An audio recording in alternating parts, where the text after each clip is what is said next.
Hi everyone, so I'm in Highgate Cemetery in London and we'll have a look around at all these amazing monuments and final resting places of some notable people here as well as we go along. And I'm actually going to do the tour here today as well. So the cemetery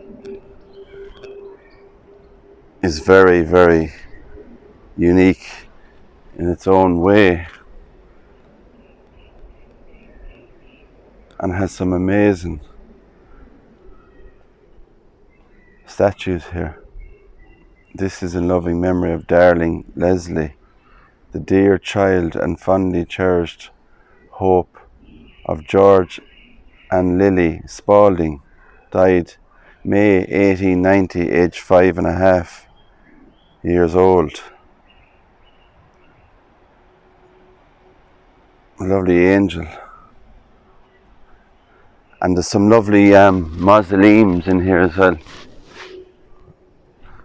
And I've just seen one in here, very different, behind this bush. And there's a lovely red rose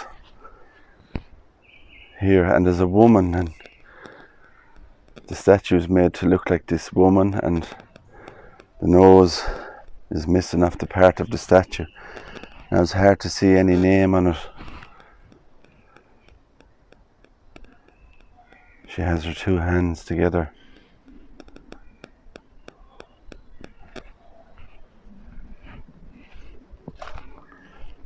Now the name is probably underneath that statue and I can't seem to see it. So there is a lot of notable people, as I said, buried in Highgate here as well.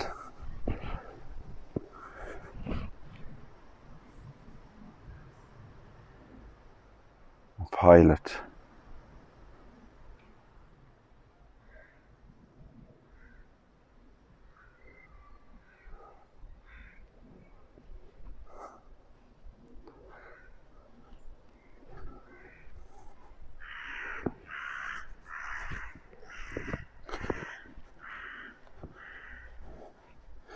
This one here just has bits of stone like slate on the grave. Treasured memories of Frederick Mitchell Jones, beloved husband of Elizabeth, died in 1966.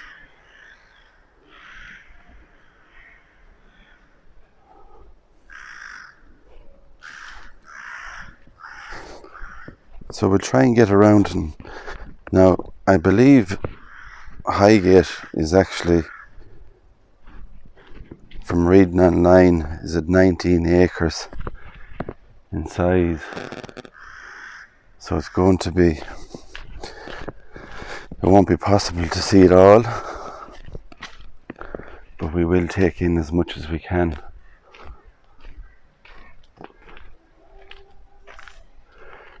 And we have a lovely photograph on this one in loving memory of our beloved daughter and sister Anna Maria Vaccaro, who passed away in 1989, aged only 19 years old. And Anna's grave site here is beautiful little angels at the foot of the grave. And a photograph here of Anna.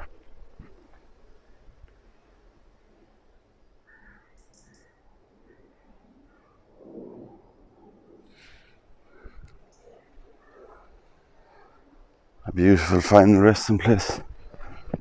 And I love how this cemetery here in Highgate is surrounded by all this bush and trees and, you know, this hidden look. And I've done graves in Ireland and graveyards and cemeteries, but I think Highgate tops the list when it comes to cemeteries.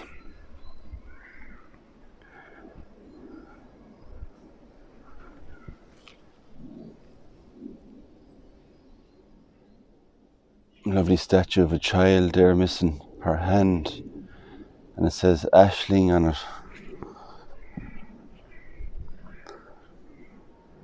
When all the morning stars sang together,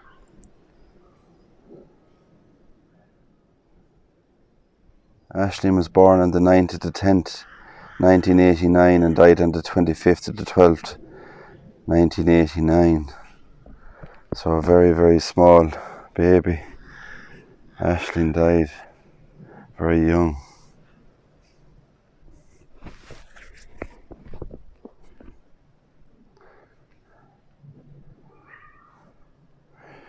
Here we have Lord Gavron of Highgate, Bob Gavron, 1930 to 2015, printer, publisher and philanthropist. And you can see on Bob's headstone there all the little books.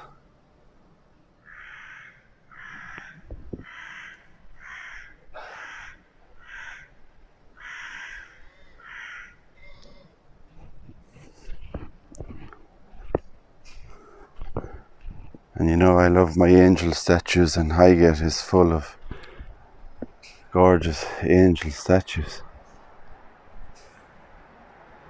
And here's another one.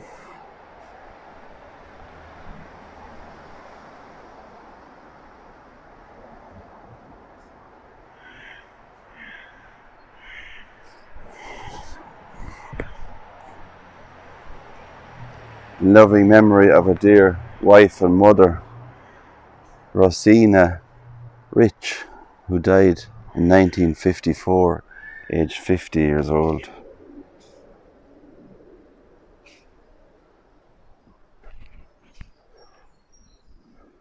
We have urns. John Alfred Nilsson.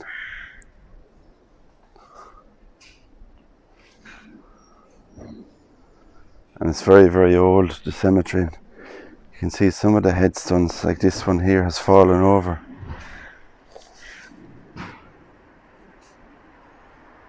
Wanda Austin, 1905 to 1988, and Dawn Austin, Gertrude Eva Bull.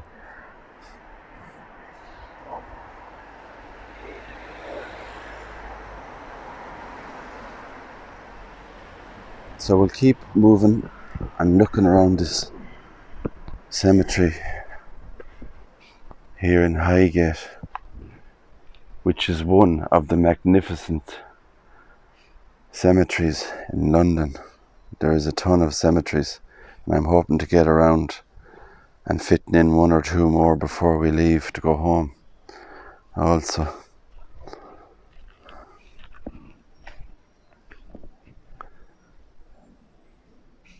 here we have the angel with the sword slaying the dragon, sacred to the treasured memory of friendship and of Ethel May Collins, who died in 1930, aged 43.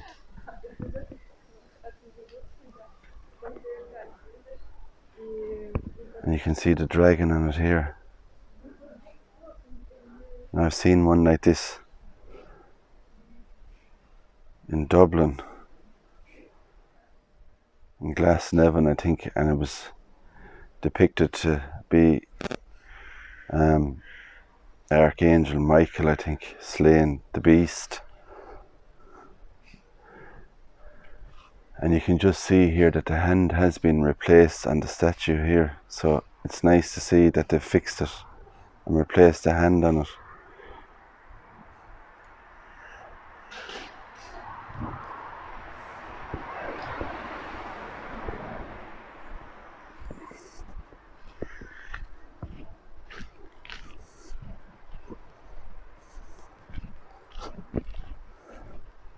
This one is absolutely gorgeous here. We have an angel holding a bowl in her hands. Isn't that just amazing workmanship?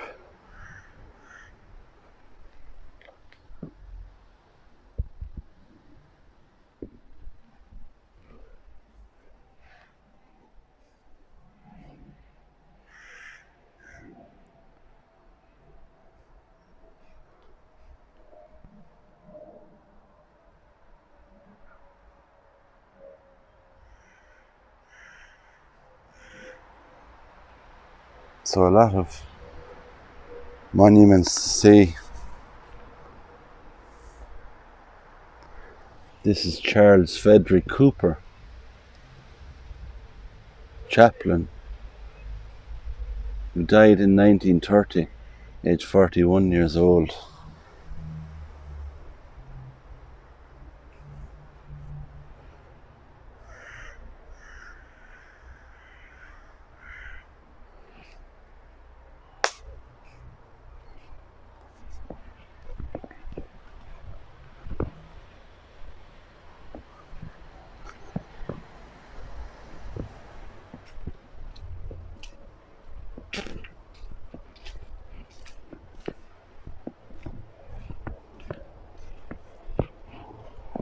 Now there's mausoleums up here as well, so you can just see them there. We'll have a look. I think there's one that's opened. But the cemetery is lovely with all the way they have it well kept. I see groundskeepers everywhere, and it's well minded. There's one of the mausoleums. Pocklington is the name on this one. Look at those pillars and doors.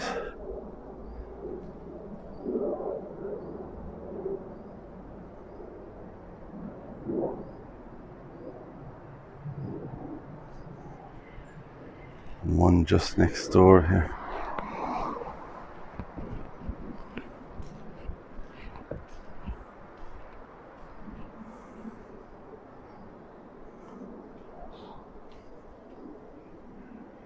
Strathcona and Mount Royal, it says on this one.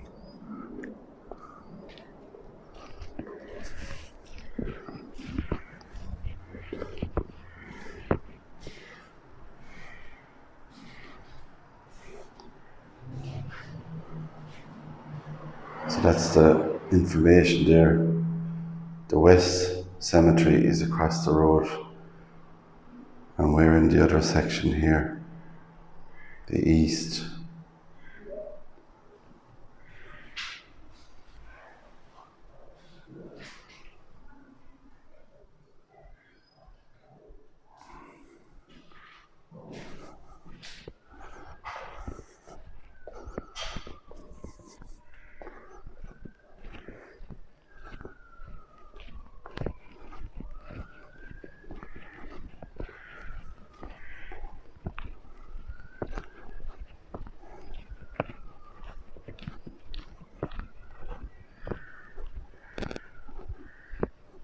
Now there's some very unique headstones here, and there's one just in here.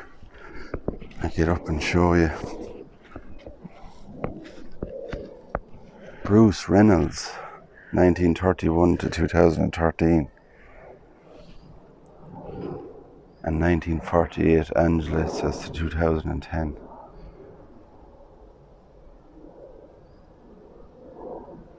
And I'm not sure if this bust is depicting Bruce's death, but it looks like that,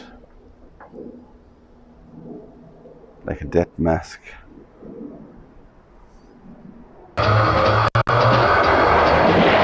Thursday, August the 8th, the travelling post office was halted and robbed of £2,631,784 in what was not only the biggest robbery in British history, but one of the most imaginative and well-planned. I was the dynamo behind the whole affair. I saw it as the last job, the great heist. Bruce Reynolds is known as a great train robber.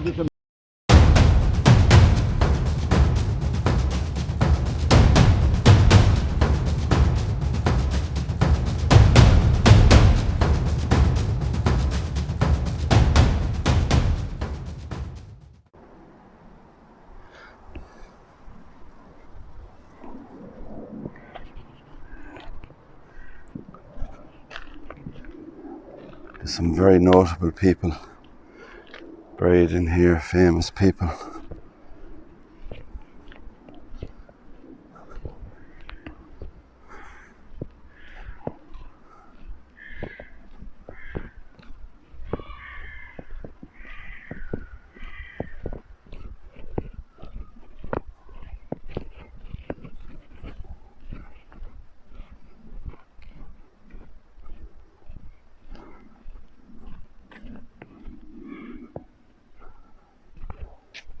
And just in here we see Alexander Vogel,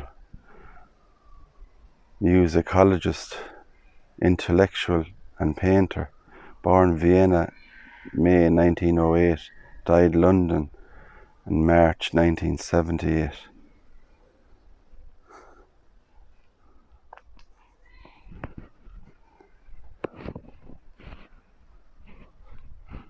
Anna Marler, sculptor, 1904 to 1988, and Anna is actually on the map of the cemetery here, so she was a well-known sculptor. And any information I have, I will gladly add it to the video.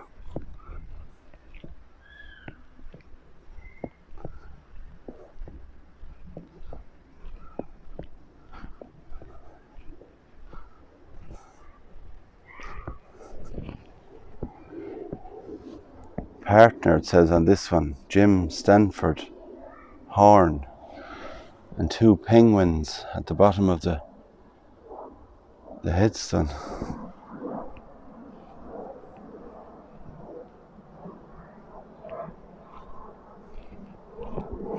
And this is the family plot here, Camp, K-A-M-P.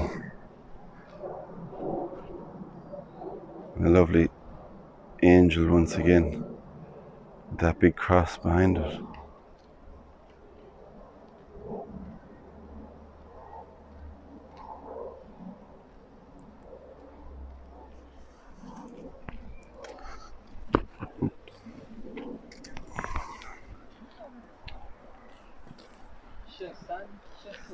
Now I see some Celtic crosses in here as well.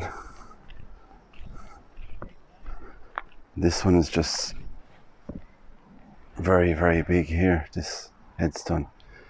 Evelyn Muriel Dre, MBE,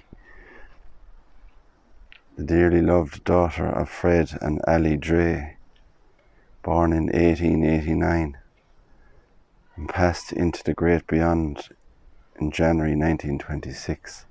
Onward, it says. And look at that angel statue.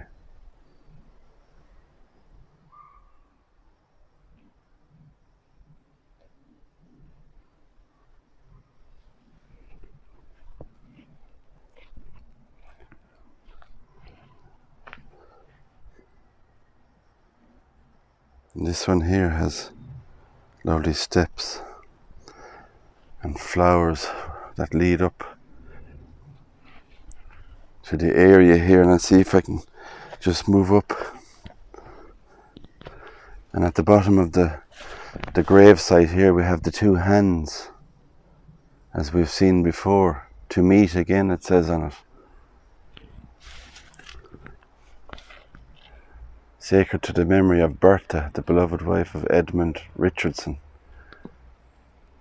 born in 1832 and died in 1888.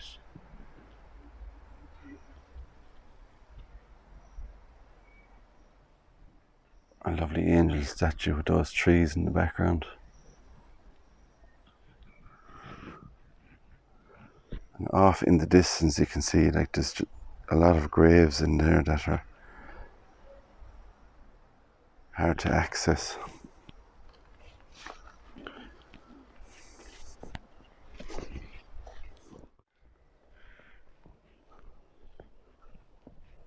Highgate Cemetery is so big. It's almost like a forest with different trails.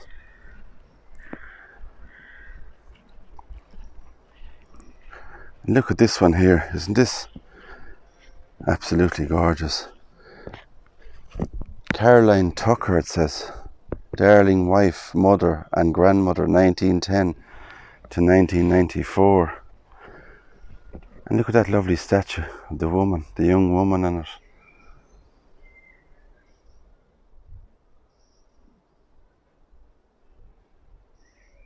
Amazing. It's stuff I don't actually see in Ireland. You don't see this kind of stuff.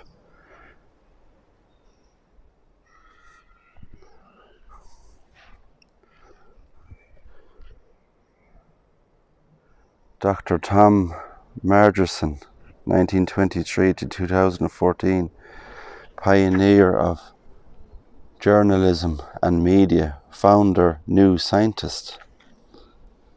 A photo of Dr. Tom.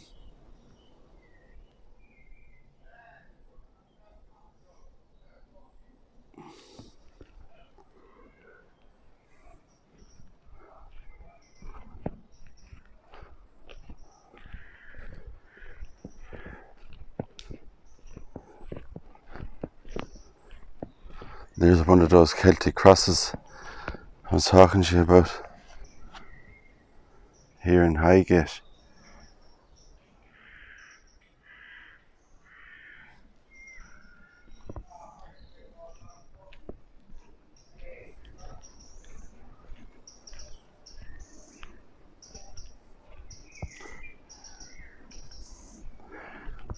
So you can see the workers there ahead who look after the cemetery here in Highgate.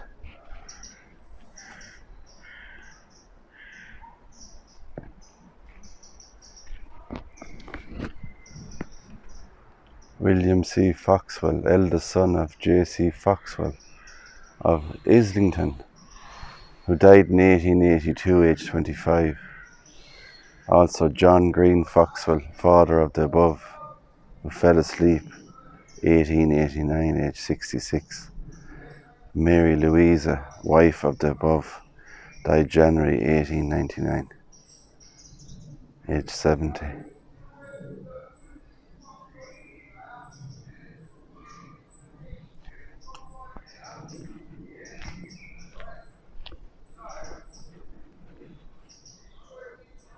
And you'll have to excuse any noise in the background. That's workers who are keeping the cemetery maintained. You can just see here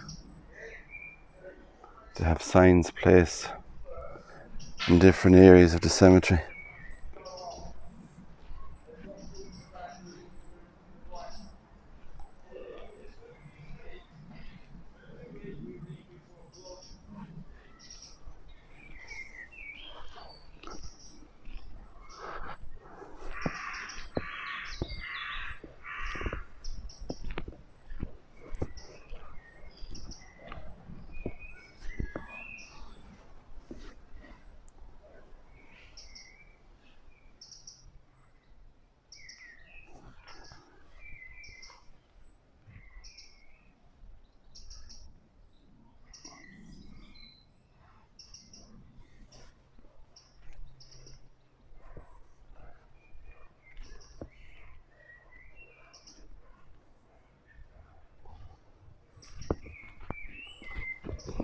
So we'll go up this direction because there's people down the other end of the cemetery there, and look at that red brick tomb.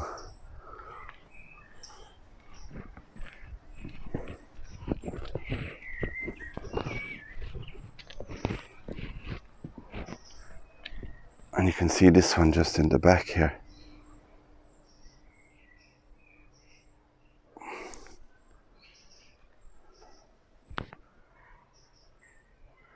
Co-operator, social reformer.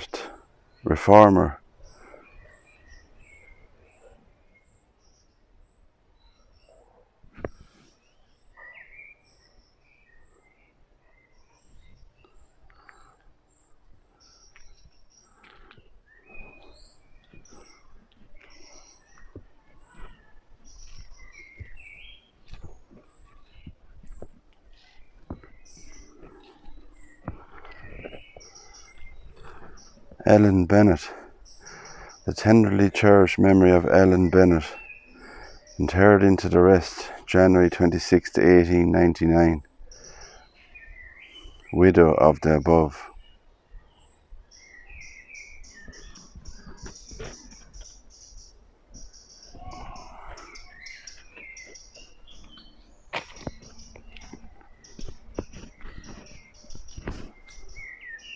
So the cemetery is extremely old and full of history.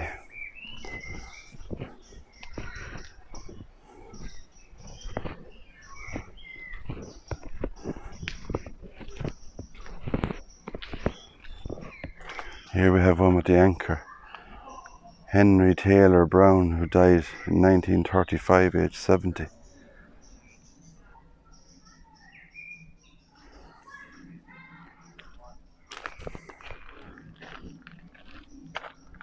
Barry Came, 1943 to 2016, journalist, author, adventurer.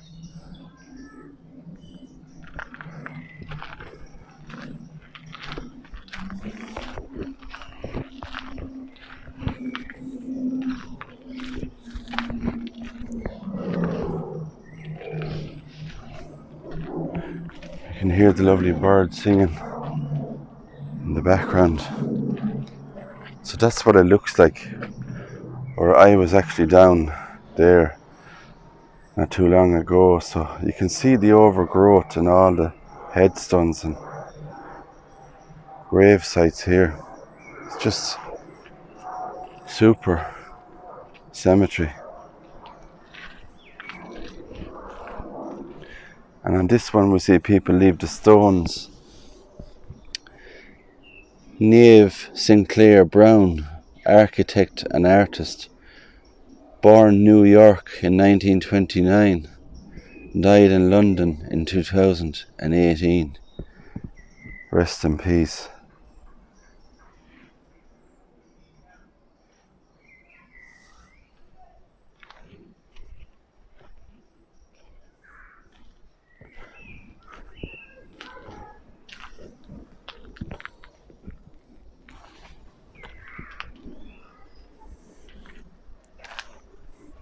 Sally Hunter, 1958 to 2015, a lawyer, should have been a marine biologist, it says on the headstone, which is strange to see. A lawyer should have been a marine biologist. So a bit of humour in that headstone there.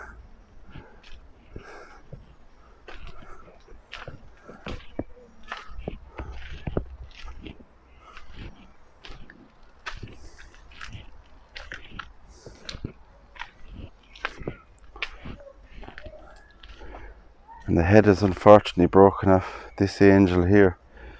In memory of Peter, the dearly beloved child of Fred and Alice Broker, who fell asleep in 1922, aged only 14 months old.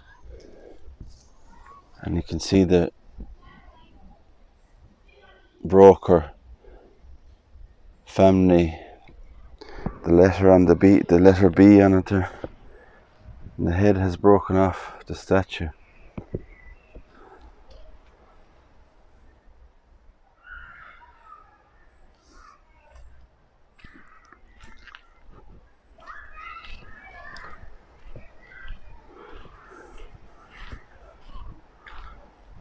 So I'm actually super excited about being here because this was on our list for a long time to come to Highgate Cemetery. I've watched it on YouTube a lot, and it was a place that I really wanted to come, so I'm actually here today, which is amazing.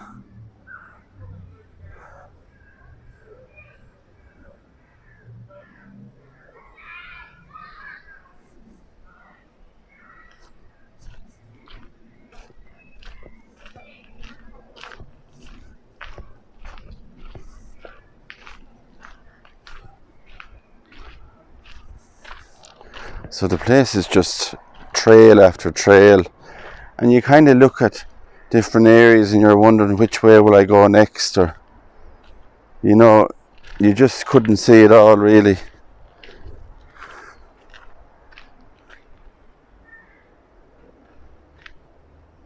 George Stevens, a lifelong resident of Featherstone, who passed peacefully away on December 1924, aged 65 years old. Also of Emma Elizabeth, the dearly loved wife of the above, who passed in 1935, aged 74.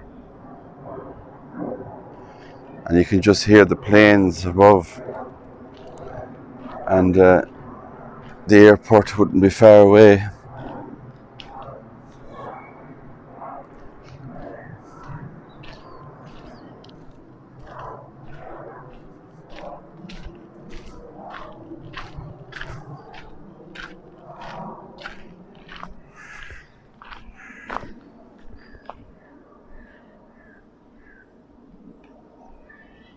Now there's a lovely looking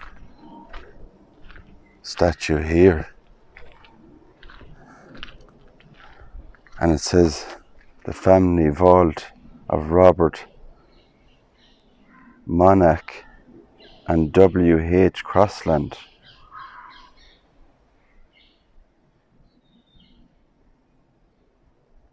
So this is a vault, a fine vault it is. Look at that for a monument.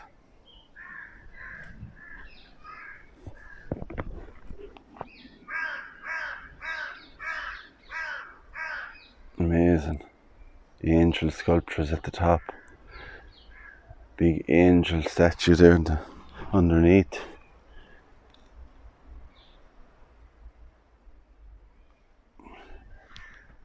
Super looking statue. So these are all here, with the brick here. These are all vaults.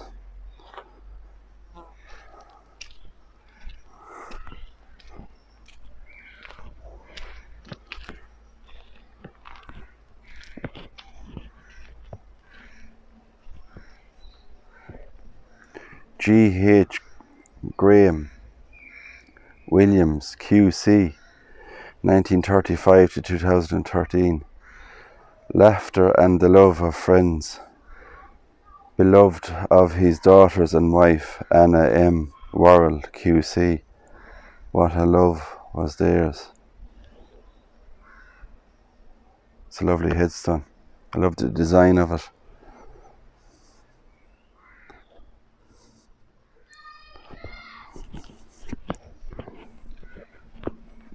And the green of the trees blending in with these monuments just even makes it more beautiful. Robert Pierce Breach, it looks like maybe, who fell asleep in 1899, aged 43 years old. And another lovely angel statue.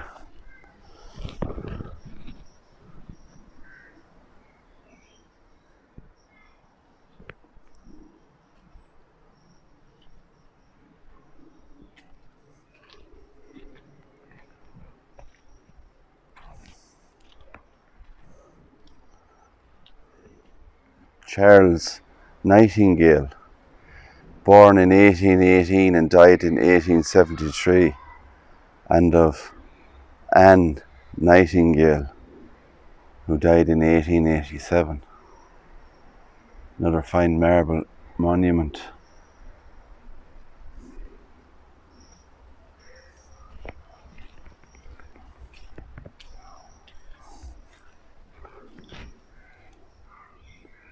Sarah Morris, 1878, age 66. And Sarah Mile, 1874, age 76.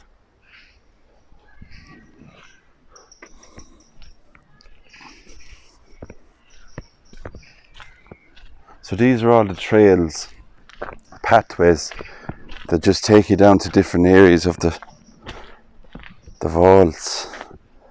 And you can see in this one here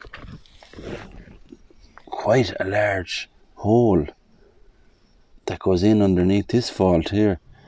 Now I don't have a flashlight with me, so I can't see anything there, but it seems to be like a few of these vaults have a lot of these holes underneath, and you can see more in there. Now whether it's animal activity or not, I don't know, because you would see a lot of that in an old cemetery.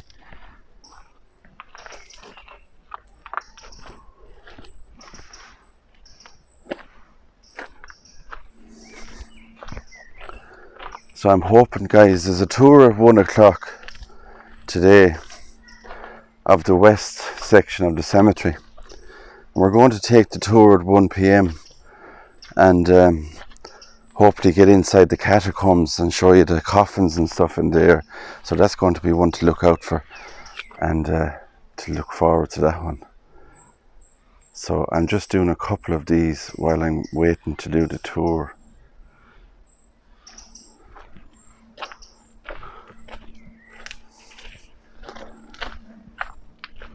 And hoping to fit in a couple of famous, well-known graves as well.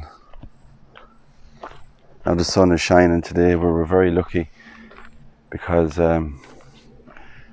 yesterday wasn't so kind. The weather was raining very, very heavily all day. We were kind of worried about today coming here. Would the weather be any way better?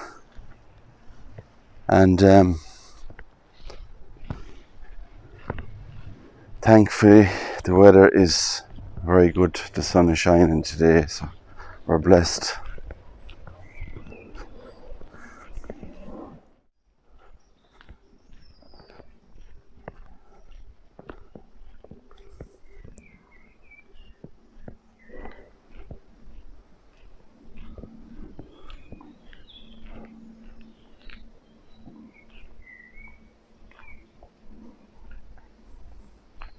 So here, guys, we have the grave of philosopher and founder of modern socialism and communism. Karl Marx was born in Germany, the son of a distinguished lawyer and from a long line of rabbis. He was baptized a Protestant so that he would not have the stigma of being born Jewish. In 1835 he enrolled in the study of law at the University of Bonn in Germany, where he studied Romantic literature and politics. There he became engaged and later married Jenny von Westphalen, daughter of Baron von Westphalen and prominent member of Trier Society. In October 1842, Marx moved to Paris, France. There he became a communist, arguing that communism was a better economic system, as it would allow people to freely develop their nature with cooperative production. In Paris he developed his long life partnership with fellow communist Friedrich Engels. In 1844 he was expelled from France and he lived for the next 3 years in Belgium, where he developed his prediction of the collapse of industrial capitalism and its replacement by communism. Moving to London, he wrote the Communist Manifesto in 1848, which expressed his position on the future of communism and capitalism. Shortly after the Communist Manifesto was published, a series of revolutions broke out all over Europe, and Marx quickly moved to Cologne, Germany, where he published a radical newspaper. When the authorities suppressed the newspaper in 1849, Marx quickly returned to London, England, where he would remain for the rest of his life. For the remainder of his life, he would write about his political economy theories, including his greatest work, Das Kapital.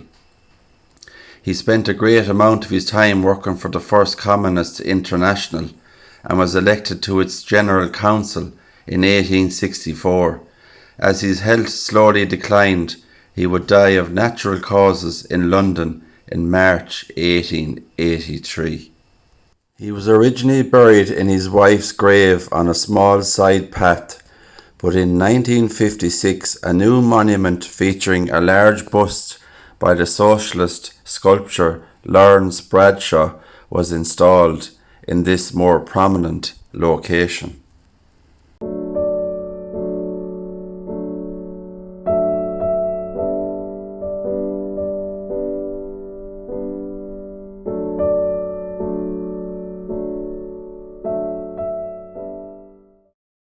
So guys, that's my tour and video of the east section of Highgate Cemetery. If you liked the video, give it a thumbs up. Don't forget to subscribe and hit the notification bell. And I'll see you all on the next one. And don't forget to check out part 2 of Highgate Cemetery. I'll also be doing the west section of Highgate also.